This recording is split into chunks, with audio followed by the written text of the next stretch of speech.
WCBI News at 10 starts now.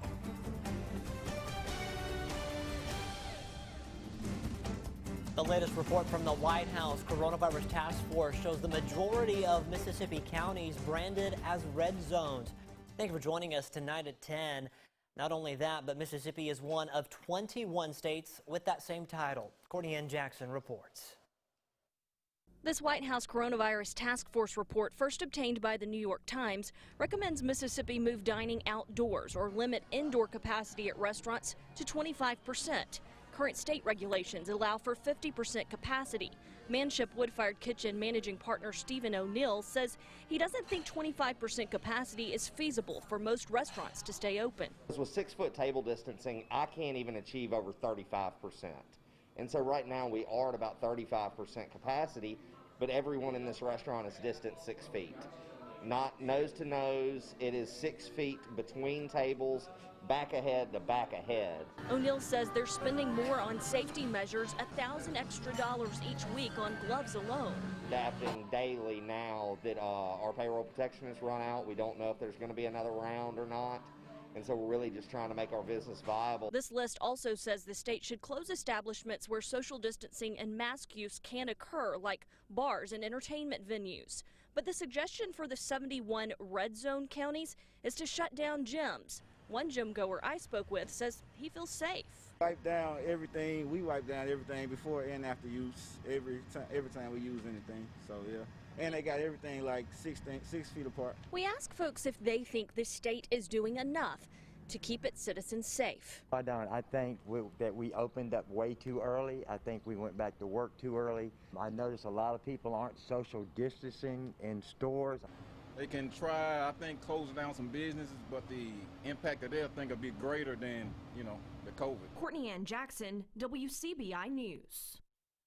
Hinds, DeSoto, and Jackson counties represented just over 20% of the new cases in the state in this time frame in this report. That was considered July 18th through the 24th. Well, over 1,500 new COVID-19 cases. That's what's being reported in Mississippi today. Here are the new numbers from the Mississippi State Department of Health. 1,505 new cases, along with 20 deaths. Locally, Lowndes County saw the biggest jump with 52 new cases. Other high numbers came from Lafayette County with 29 and Winston County with 22. Lee County had 19. More than 1,200 people are in the hospital with suspected or confirmed COVID-19. 178 of those folks are on ventilators. There are 197 long-term care facility outbreaks in Mississippi. The Mississippi State Department of Health is giving more guidance to employers on when to let employees who test positive return to work. State Health Officer Dr. Thomas Dobbs says the employee does not need a negative COVID-19 test in order to be back on the job. People's tests will stay positive for a long time after they're no longer contagious. Currently, CDC does not recommend retesting anyone who's tested positive for 90 days because we know it can stick around for such a long time. So if someone has coronavirus, they need to be isolated, away from work, and at home for 14 days and may not return until that point. In addition, they must be totally asymptomatic for 24 hours. For more information, just check out the State Department of Health's website. Individual Mississippians aren't the only ones financially impacted by COVID-19. City budgets also feeling the pocket pinch. Some people are staying home, meaning they're shopping less. That means a drop in sales tax revenue. Sales tax is the fuel for city budgets across the state. With less revenue, cities will have to find ways to get more money back in, which could mean cuts to important services. Executive Director for the Mississippi Municipal League, Sherry Veazey, says this is a big issue, I should say, across Mississippi. Some of our cities, particularly the mid to smaller ones, have not seen a lot in the way of expenses, but they've seen dips in revenue. And even in a small town, just a little bit of revenue loss is a serious issue because they don't really have a way to make that up. And nobody wants to raise property taxes. And in some of our smaller communities, Mill does not generate a lot of property tax, so that's really not a good solution anyway. The Mississippi Municipal League is asking Congress to pass a fourth stimulus bill that would allow cities to use funds to replace any revenue that's lost. Over in Alabama, folks living there will have to continue to wear face masks in public. Governor Kay Ivey extended the state's mask mandate today for another month. And one key change is masks will be required on all school and college campuses. Students second grade and older must wear them. The order was set to expire Friday, but will now continue until August 31st. State hospital officials urged the governor to keep the mandate in place, citing the decreasing ICU availability across the state. Well, we are a lot drier than we were a couple of hours ago, but there's still some heavy downpours and showers and thunderstorms across the area.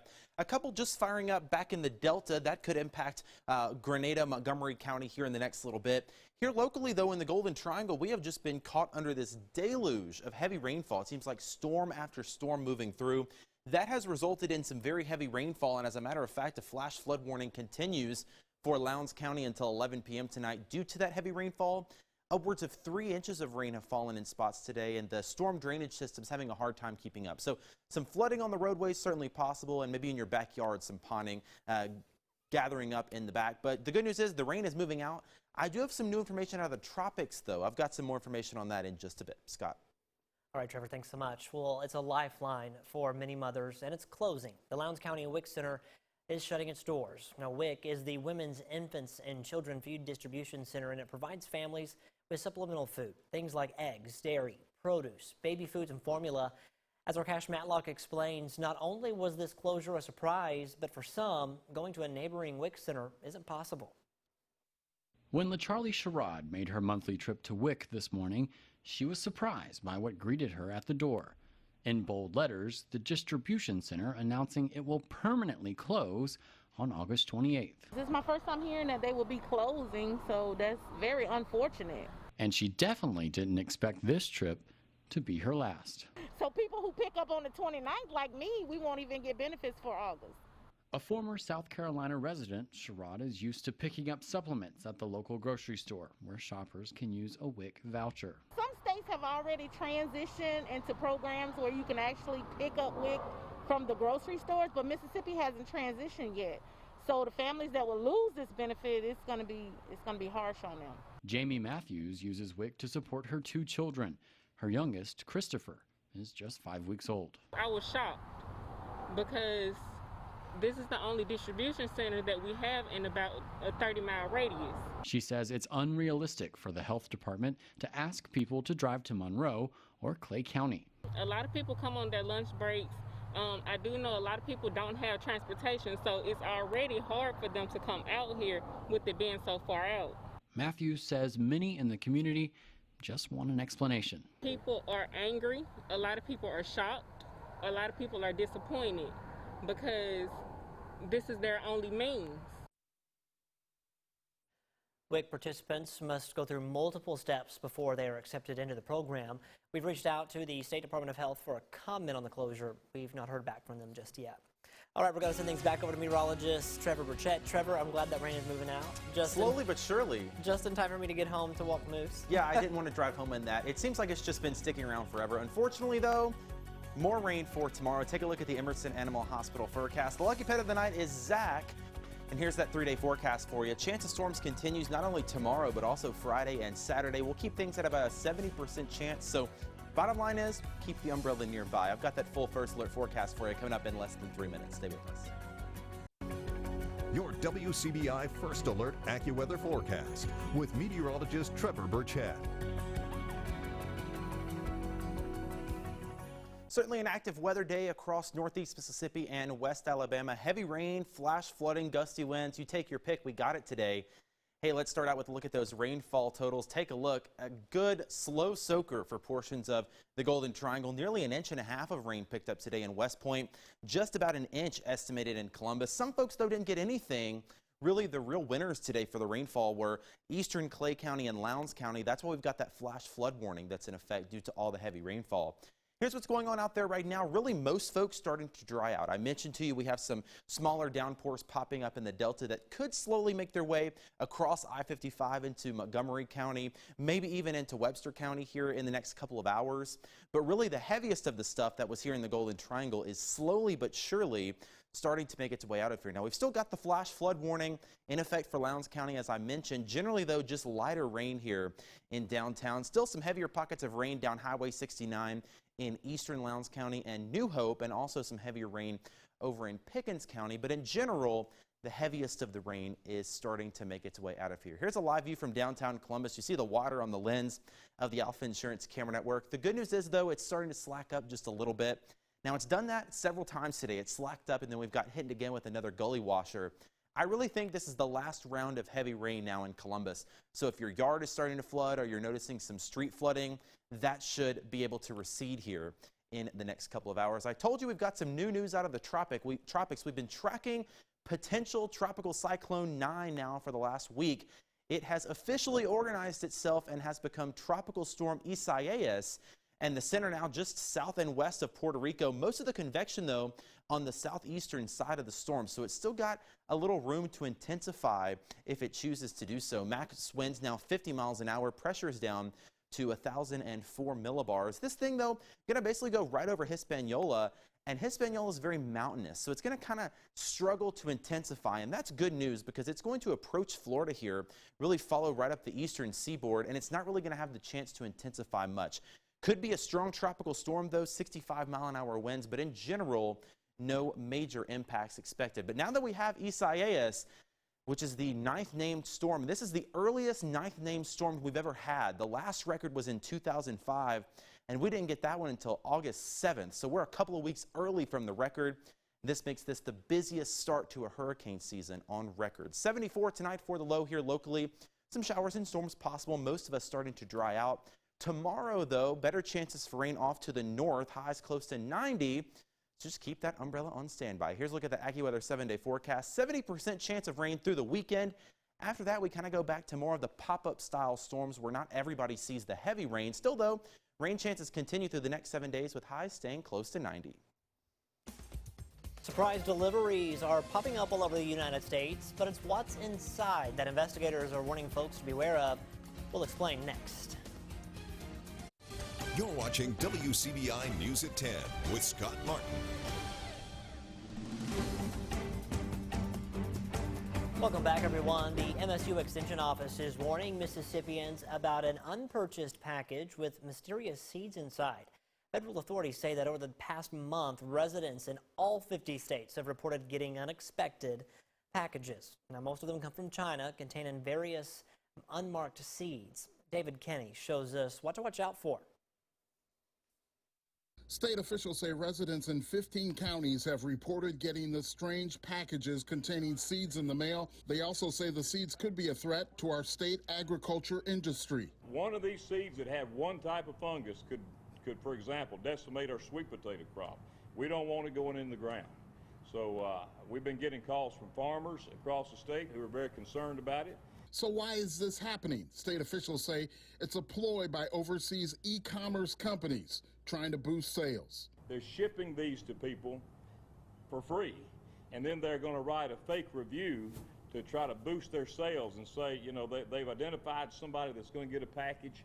Then they're going to go online and say that the person reviewed it, gave them a thumbs up. A Simpson County woman tells 3 on Your Side she got not one, but 2 seed packages in the mail several weeks apart. I didn't even want to open it. I mean, because years ago we had that big scare of anthrax. Why am I receiving something that I didn't order? It's just weird that this is happening in the midst of a pandemic. Some of the seeds have been tested and were from watermelons, gourds, and Kogan grass, a common weed in our state. If you get the seeds, officials at the Mississippi Bureau of Plant Industry will come and collect them from you. They can be contacted at 662-325-3390. Collect them, give us a call, keep the packaging. We'll look into that too, and we will make sure they're disposed of properly. So far, the USDA has no evidence the seeds are an act of bioterrorism. They say that Americans who have received the mysterious packages should change their online passwords. Well, summertime and summer travel, food is always involved. We talk about how to handle food safely while on that road trip in tonight's Health Talk with Baptist. Hi, I'm Jessica Weller, the Morrison Director of Food and Nutrition Services at Baptist Memorial Hospital Golden Triangle. Tonight I want to talk to you about how to safely handle food while on the road. Whether it's a quick trip for a picnic in the park, tailgating at your favorite stadium, or a cross-country road trip, the road to food safety will be bumpy or smooth depending on the precautions taken when handling meals as we travel. These simple, common-sense food safety rules can help keep you safe while traveling and save a road trip from disaster. Plan ahead. If you're traveling with perishable food, place it in a cooler with ice or freezer packs. Bring a separate cooler for drinks so the food cooler is not open frequently. Pack safely. Pack perishable foods directly from the refrigerator or freezer into the cooler. Meat and poultry may be packed while still frozen so it stays colder longer. Be sure to keep raw meat and poultry wrapped separately from cooked foods or foods meant to be eaten raw, such as fruits. When outdoors, keep the cooler in a shady spot and covered with a light-colored blanket or tarp to reflect heat. If you buy food on the road, hot takeout foods from restaurants and drive-thrus should be consumed within 2 hours of purchase. Join us next time for Health Talk with Baptist when we will discuss packing safe school lunches and snacks. Mail your topic suggestions to healthtalk@wcbi.com. Health Talk has been brought to you by Baptist Memorial Hospital Golden Triangle. The high school football tour heads to West Point to check in with the Oak Hill Academy Raiders. See the preview next in sports. Your WCBI Sports with Courtney Robb. We continue the high school football tour with a look at Oak Hill Academy. First-year head coach Bill Rosenthal looks to bring a new culture to the Raiders for the new season. Oak Hill is stop number 38 on the high school football tour. WCBI Sports 2020 High School Football Tour is brought to you by Itawamba Community College, Cannon Ford of Starkville, Monroe County Farm Bureau, Max South Broadband, and the Bank of Vernon. New season, new head coach for Oak Hill Academy entering 2020. Bill Rosenthal is now in charge of the Raiders. Rosenthal is familiar with the team since he's been with the program the last 3 years. Now as head coach, he's prioritizing a sense of urgency to get the team back on track. We got red lines everywhere. When you cross the red line, you don't walk. You're on the jog, you're on the move. We have a small team, 20 kids, so we got to be in shape, so we got to keep moving. And, instead of running 80 sprints to get in shape, we're trying to do it by going to each group, jogging in full speed. We've had a phenomenal summer. Everybody's been here. Everybody's been giving it their all.